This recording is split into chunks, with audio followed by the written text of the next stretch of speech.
आज 2-2 फुट की लोग जबानें खोले और फिर कहेंगे जी इसमें, वो ओबामा ने भी एक लफ्ज कहे थे, आप तो इंग्लिश पढ़े हुए हैं, कहना है फ्रीडम ऑफ स्पीच क्या किसका कहते हैं? हाँ हाँ, बोलने की आजादी राय जरूर है, लेकिन हुजूर के बारे में नहीं है। यहाँ तो ला तरफ़ऊ अस्वातकुम है। अगर तुम आप कहता है मैं ईसाई होने के बावजूद मेरे नबी के खिलाफ कोई बात करे मैं उसको कुछ नहीं कहूंगा, मैंने कहा तू तो फिर बेगैरत है। जो नबी के बारे में सुन ले, तो मैंने कहा फिर तेरा तो मसला अलग है, हमारे साथ तो तेरा ताल्लुक ही नहीं है। यहाँ तो रब बर्दाश्त नहीं कर रहा। ला तरफ़ऊ अस्वातकुम फ़ौक़ सौतिन नबी इन्नल्लज़ीना यग़ुद्दूना अस्वातहुम इंदा रसूलिल्लाह उलाइकल्लज़ीना इम्तहनल्लाह। इम्तिहान से फरमाया जिन्होंने मेरे हबीब के सामने अपनी आवाज़ों को पस्त रखा, अल्लाह ने उनके तकवे का इम्तिहान ले लिया। इसका माना यह है कि क़यामत तक तकवा यह है कि नबी का एहतराम किया जाए। तकवा यह नहीं है मौलवी खादिम बड़ा मालवी बन जाए। तकवा यह है कि नबी का जितना कोई एहतराम करेगा इतना बड़ा तकवे वाला है। एहतराम यही था ना, सिद्दीक़ अकबर को कई सांप लड़े गार में तो लम यतहर्रक, ऐसे भी नहीं किया, ये तो था। अब हजरत फारूक आजम फरमाया करते थे सिद्दीक सारे नेकियां ले ले, वो गार वाली नेकी दे देते। बल्कि आप हजरत उमर के दौरे खिलाफत में किसी ने कहा कि उमर सिद्दीक से बेहतर है, तो आपने फरमाया लैलतु अबी बकर खैरुम मिन आले उमर। फरमाया उमर तो दरकिनार, उमर का सारा खानदान भी एक तरफ खड़ा हो जाए ना तो सिद्दीक की गार वाली नेकी फिर भी अफजल और आला। ये इस्लाम है जिहदे अंदर तुसी मैंने दस देना कोई फिरका वारीयत वाली, मैं तो बात ही कोई नहीं। अगर ये फिरका वारीयत है तो ये तो सहाबा ने भी की है, ये तो कुरान में भी मौजूद है। मैं हाफिज हूं, मैं सारी वो आयतें सिर्फ पढ़ दूं ना जो हुजूर की शान में अल्लाह ने फरमाई। रायना के 7 माने बयान किए इमाम फखरुद्दीन राजी ने, सिर्फ एक माने में बेअदबी बनती थी, एक माना में, बाकी सारे माने वो कुरान ने भी लय्यम बेवरायना लय्यम बेअलसिनतिम वतानन फिद्दीन, जरा टेढ़ा करके यहूदी कैंसर रायना तो इसका माना खतरनाक बन जाता है।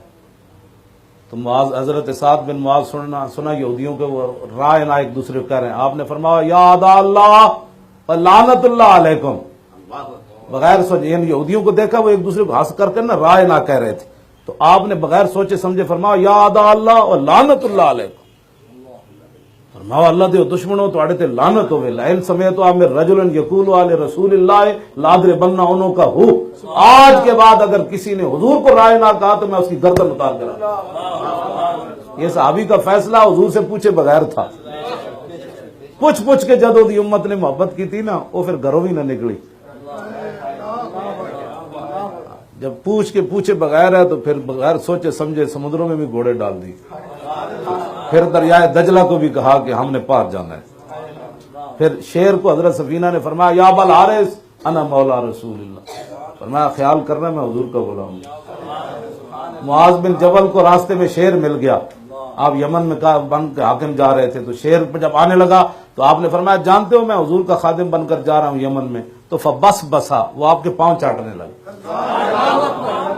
कहा नहीं जी नहीं, जिनका आपने नाम लिया हम भी उनको जानते। बस इतनी बात है, इन्हें की मोहम्मद से वफात हुई। आप तो पढ़े लिखे आदमी हैं, आप गाजी इल्मुद्दीन तो पढ़ा हुआ, एक देखकर कुरान भी नहीं पढ़ा हुआ था। अल्लामा इकबाल तो जदीद और पढ़ लिया है मैंने उलूम में शर्क व गर्ब, और रूह में बाकी है अब तक दर्द व कर्ब। मौलाना रूम को पीर मानता है, कहने लगा मैंने जदीद भी पढ़ा कदीम भी पढ़ा, फिर 10 होए मेरे पीरा, मेरा इस्तिराब क्यों नहीं गया। क्या पढ़ लिया मैंने उलूम में शर्क व गर्ब, और रूह में बाकी अब तक दर्द व कर्ब। इकबाल फिर अगर कहता है मौलाना रूम ने मुझे कहा हर दस्ते हर ना आहल भी इमारत कुनत सुए मादरा की तीमारत कुनत। इकबाल ने कहा जो मेरे पीर ने कहा जो भी इलाज वाली चीज थी वो कुरान तो तूने पढ़ा नहीं, तो तेरा इलाज कैसे होगा। तो वो ये जो है वो नबी अलैहिस्सलातु वस्सलाम के साथ मोहब्बत और प्यार है। और वो इकबाल जदीद कदीम पढ़ा हुआ है, लेकिन गाजी इल्मुद्दीन तो देखकर भी कुरान नहीं पढ़ा। जब वो कब्र से बाहर निकला तो पीर जमात अली शाह साहब को ये क्यों कहा कि ऐसी गल्ला ही करते रह गए, तरखान तो पुत्र बाजी के में लै गया। पढ़ा हुआ तो वो देखकर भी नहीं था। ये तो जदीद कदीम पड़ा था, तो बाजी किस बात की ले गया? ये जिस दिन सवाल उम्मत को जवाब समझ आ जाएगा ना, उस दिन सारे झगड़े खत्म हो जाए। जदीद कदीम पड़ा हुआ बंदा कहता है तरखाना का मुंडा बाजी लै गया, किवें बाजी लै गया? फांसी उत्ते लटकिया, कबर च पे होया, बाजी किवें लै गया? बाजी ऐसे लै गया कि मोहम्मद से वफा तूने।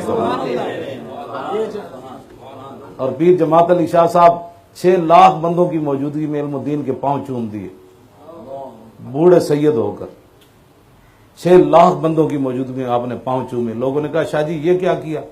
पर मैं इसने मेरे नाना जान की इज्जत पर पैरा जो दिया। तो ये मसला है जी, तरखान दे मुंडे बाजियां लै किवें लै जांदे, गल ते विच हो रहे। 1929 6 लाख ते 2016 में 60 लाख तरखाना का मुंडा बाजी लै गया, तो इधर वो मुमताज लै गए। 60 लाख बंदा केड़े पासों आया।